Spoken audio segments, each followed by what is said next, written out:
Hey everyone, this is the second storyboarding session in pre-production between myself, Mike Maglinick, and Brett Haas for the Beast We Carry short.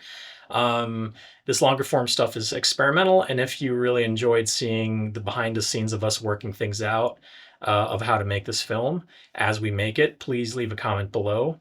On to part two. But yeah, I think I saw it as that like they go under the bleachers, and then the script mentioned a flanking maneuver. So I thought that the bodybuilder and the clown split and get to the ends of the bleachers and are like coming in like a pincer move on the flanks, and everything's under the bleachers, and then they try to escape through to the out, like between like under a seat. And Okay. then Reach was like, no, I think that it's like they dogpile, and then the mime like breaks him and Raju free, and then they escape out. And then I see you've got like that they're under the bleachers, and then the bodybuilder and the clown break through from the outside in. So we've got like three different interpretations of this one scene, which I think is really kind of fun, just because it's like it's all written the same, but our imaginations are just taking it to three different places. I mean, this Right. I'm loving it. I, Let me. Would you mind just sharing your screen, Brett, so we can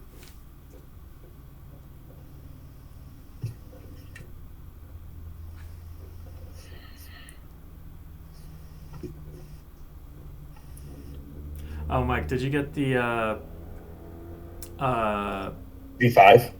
yeah. Yeah, I just haven't ingested it yet because once I open it, I'm going to want to ingest and update my all my stuff too. So I'm just waiting till I have a few hours.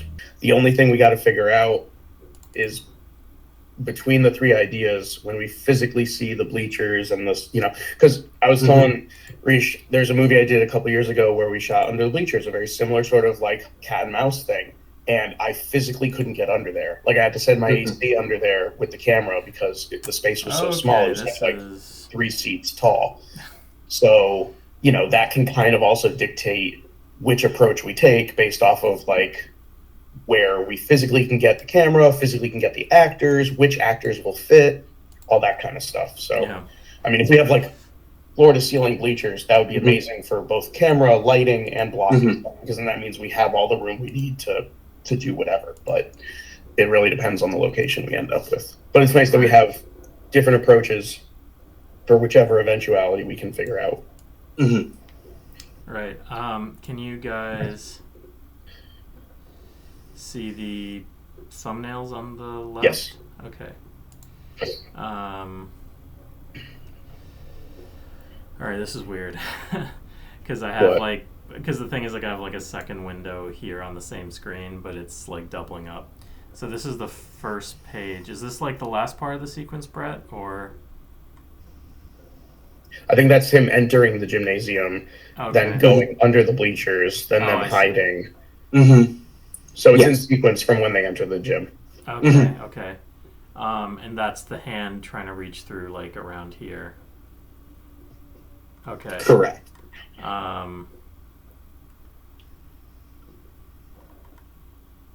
Okay. So, and then from here, I was going to have them, Raju and the mime look at both of them and seeing the exit door is blocked. I see. And then have camera pan over to the maintenance closet and then having them run towards it.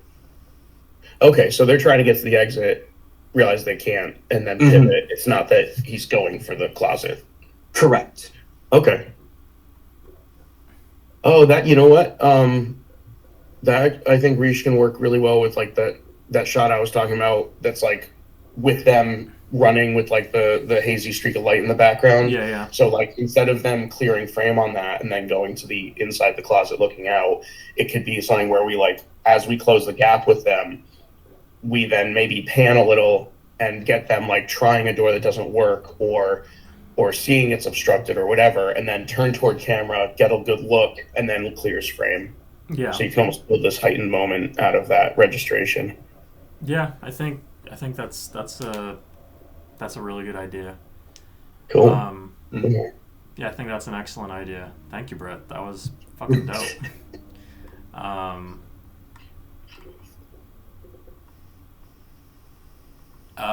okay. This kind of hits that kind of like super wide from the top idea you had, Mike.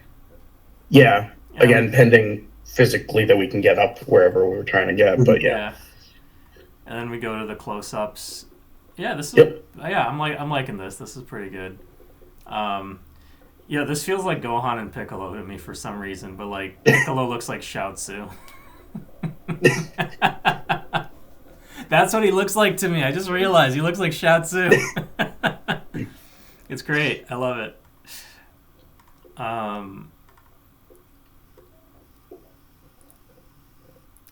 Okay, I just want to note, I love that the bodybuilder's just flexing like all the time. It's great.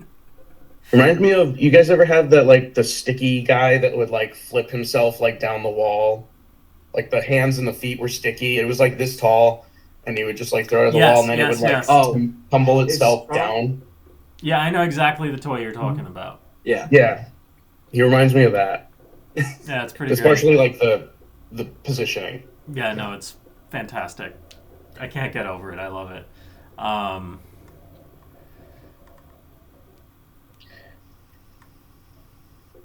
Okay. Yeah, it seems pretty clear in terms of like how this works one-to-one with the script, and then the bottom two, I'm guessing, is like the group of three kind of moving past them from like correct moving left. Yeah, and just moving away from them. Okay. So, Brett, there's a couple moments just I think we're expanding upon with a camera movement. Rish, can you go up to when Raju first comes to the clown on the ground, the super wide? Yep, copy that. So, for one, ideally, if we have the location for it, I think that's going to be more like from an angle and maybe even wider than that.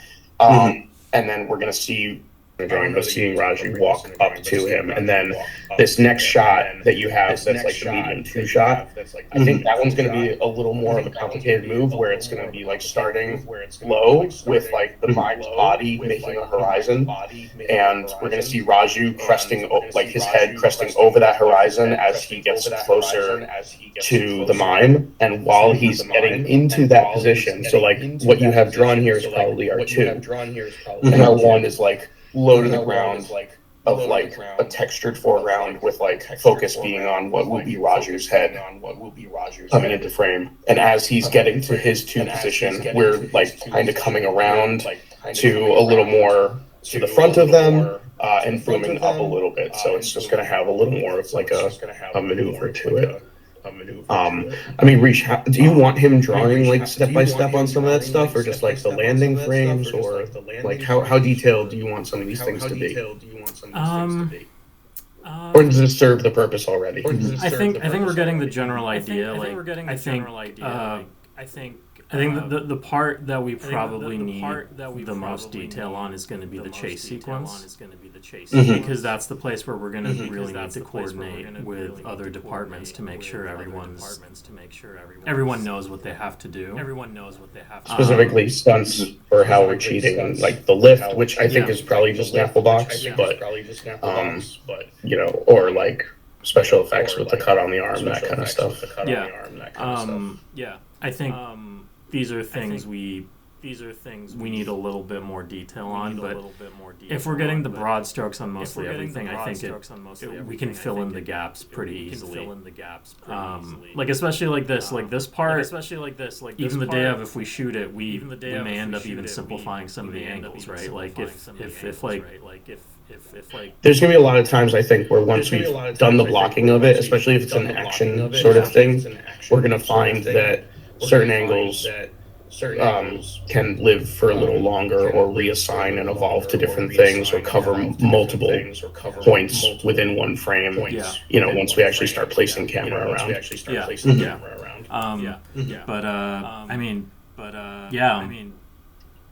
Either way, I think this is a really good direction, Brett. Shall we go down? Back down, or Mike, is there anything else you want to address in this sequence? No, I think that was it. I just wanted to kind of get a better understanding of if there was like how much detail we really needed to like have drawn. Oh, Mike, by the way, for the super wide, because in Brett's interpretation, it's framed like probably a little more head-on than the way I think we discussed yesterday.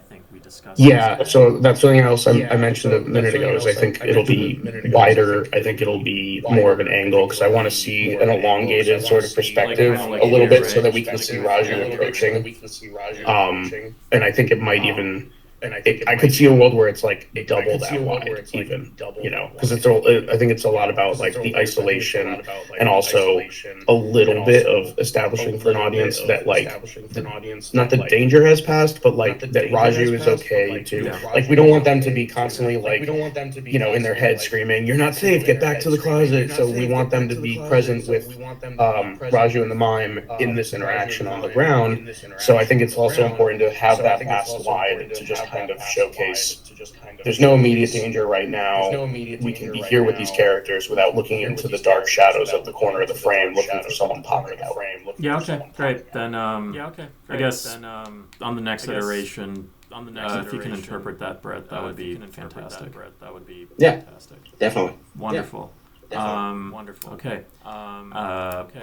We mostly covered this. I think it does the job. If you have any specific thoughts, Mike. Not really. I think for me, this is very up in the air just because like if it's I mean the only thing I would the only thing I'm thinking about is maybe not that first shot, not that to replace it with something, but like I don't know that we want to be over their shoulder. I feel like there's something about staying with Raju and the mime and that expression, and then like when they get to the kids or like they register the expression of like there's an obstruction ahead, that's when we would reveal to the audience that these kids are there and maybe something has arisen again. I don't think we want to give it away too early for them. But then the rest of the coverage looks great. I think it would just be dropping that one shot. I'm inclined to agree with Mike on dropping that first one. Okay. Cool. Okay. All right. Okay, so here, not Shoutsu is doing the hand gesture. Yeah. They do it to each other. Mm-hmm. Yeah. Cool. Is that last frame like a drone, like a bird's eye? Yes. And then I was going to have it, depending how you think or how we see the plays, like it goes on them and then it just pulls out, but I don't know what we have. Yeah. I think it kind of depends on the location. If it's an uglyish location, then maybe not. I mean, also we could end up with just budget restrictions. I think the compromised ending for this would just be like staying on the mime and Raju as they're like in that moment. Maybe something where they just clear frame and we stay on a blue sky or a tree or something. I think the drone would be really cool, kind of like almost like the Men in Black sort of ending. But what about I'm just thinking. I just want to see an ugly top of a building if it's like, because like right now the church we're in, that's pretty much like a downtown center. It doesn't really read to me as a school, so I'm not sure that the drone would really. If we're at a school where there's like a playground and other kids and buses, I actually don't want to end like super wide. I want to end like I still want to end very personal. So I think if it's literally just a twofer of the mime and Raju either like looking at each other, like their final interaction, like Raju, we can do a close up of Raju doing the hand gesture back.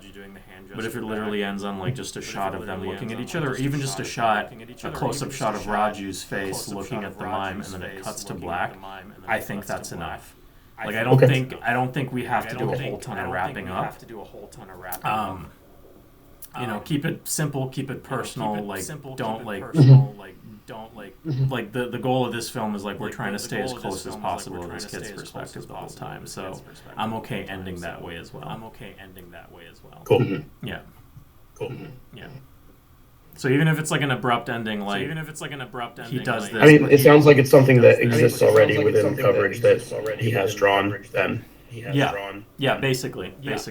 I would just push him in more, and make him not cheerful.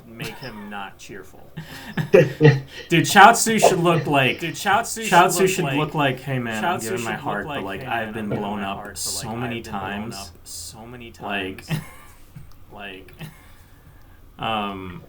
yeah. So it's less happy, but I mean, we're mostly there, dude. Like, we're mostly there, dude. Like, I think it's Mhm. great. I think like these general ideas you've whipped out are fantastic. Thank you. Agreed. Yeah. Thank you. Yeah. So I guess what are our next steps from here? Um, um, so something I see as possibly a good logical next step is if I can get Alex to bring me on a tour of the facility, and you and I can determine which locations there are actually good for us, and we're gonna go with. Then what I can do is send Brett revised location stills that he can then start to revise some of the actual storyboards off of to nest into our aspect ratio and the actual locations sort of physicality. So Yeah. like we can get a little closer to like if so that he's not just wasting revisions. So like, that way they're a little more specified to like how it's actually going to play out Great. on the day. Fantastic. We're agreed on 239. I think. We're agreed on 239. Yeah. Conversation. Yeah. Okay. Great. Yeah. So 239 aspect ratio. Yeah, dude. I'm excited. I'm loving how this came together. I love that you had a different interpretation of like how they get to him in the bleachers. That's just a lot of fun to see. Like you, me, and Mike just had completely different ideas, and that's great. And by the way, the eyeball towards the bottom on this page. Mhm. Whose eyeball is that? I'm not exactly tracking what happened there. How's your keyhole? Oh, Raju in the. Okay, I got you. See, there's another one. You're like, oh, there's going to be a window, which you didn't write. You just it was in your head. You're just like, oh, there's going to be a window in the door. And I'm like, well, it's going to be a crack as the door closes because it's a closet. There's not going to be a window. And he's like, well, yeah, obviously the keyhole. We're all just, We all have something different. But then even yesterday we discussed like the possibility of Raju not seeing, but we as the audience see everything. Yeah. Mhm. Well, yeah, so I think that's something else, Brett, and this is a very minor thing, but perspective-wise, because I didn't know what the location would look like, and we have a sort of distinctive visual we have in mind for the shot of the mime actually getting his ass kicked. Instead of it being Raju's perspective of it, it's going to be detached just so that we're not locked in geographically to a background. We can go wherever, like, the light looks best for creating the visual we're looking for. So the door is going to close, regardless of whether it has a keyhole or a window or whatever. Raju's not going to see what's going on. He's going to hear it, but we are going to see it from like a detached, like almost as if it's in his imagination sort of perspective. Hey guys, thanks for watching. Please be sure to like, subscribe, and leave any comments you got below. See you soon.